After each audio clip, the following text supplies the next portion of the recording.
নমস্কাৰ মোৰ নবয়া আমাৰ নতুন চিৰিয়েল এখনৰ প্ৰমো শ্বুট হৈ আছে আৰু চিৰিয়েলখনৰ নাম হ'ল কিনো মৰমৰ জৰি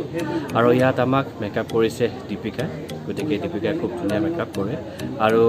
তেওঁৰ এটা ইউটিউব চেনেল আছে দীপিকা অফিচিয়েল বুলি গতিকে আশা কৰিছোঁ আপোনালোক সকলোৱে তেওঁৰ চেনেলটোক লাইক কৰক ছাবস্ক্ৰাইব কৰক আৰু